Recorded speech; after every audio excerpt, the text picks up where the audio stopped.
If you listen to President Obama talk, it sounds like a done deal. Senator Judd Gregg's a Republican out of New Hampshire, ranking Republican on the Senate Budget Committee. How you doing, Senator? Good morning to you. Very well, Bill, thanks. Is it a done deal, first of all? It's not. No. Well, I think that's, obviously an agreement has been reached here, but you've got to convince members of both parties in the House and the Senate to vote for it. On our side of the aisle, there's considerable angst about the unpaid-for extension of unemployment insurance. We have been extending unemployment insurance, but we've been paying for it as we've done that, which is the proper way to do it. This is unpaid for. That's a $56 billion hit. So that's causing angst on our side of the aisle, and obviously listening to some of the president's own party in the House and people like Bernie Sanders, the socialist from Vermont, they're very concerned about this. The senator from Vermont, who identifies with the Socialist Party but he caucuses with the Democratic Party, they're very concerned about some of the other elements of this. So I hope the president can put together a package that there's a majority for, because it is important that we not raise taxes in the middle of an economic slowdown. That would be, I think, very debilitating to this economy, and I don't know if Larry Summers is right. I don't think it would put us into a second recession, but it would certainly not allow for a recovery that we need to create jobs, the type of recovery we need. So you're saying if the vote went to the floor today, you're dubious as to whether or not it has enough votes to pass? I suspect it would pass in the Senate. I'm not sure about the House. That would be my guess. But that is definitely a close call. But what explains this conversion at the White House that we've watched now over the past few days?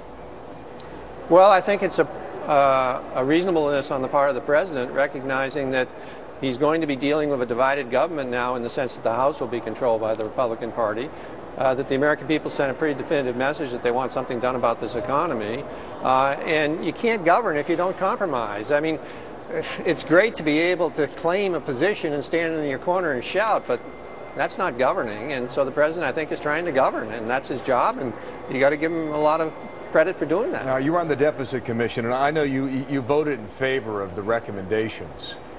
And you're going to make a push as best you can to move some of this through Congress.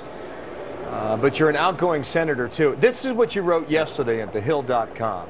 The United States is on a reckless and unsustainable path that will lead to an unimaginable fiscal crisis unless action is taken in the next few years.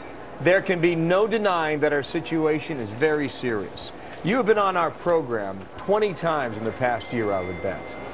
And you, more so than just about any other member of the Senate, gets on top of that the altar down there in Capitol Hill, and you try and make your point as best you can. But I wonder now whether or not you're just screaming down an empty hallway. Is anybody listening in Washington to the dire warnings that you and others put out?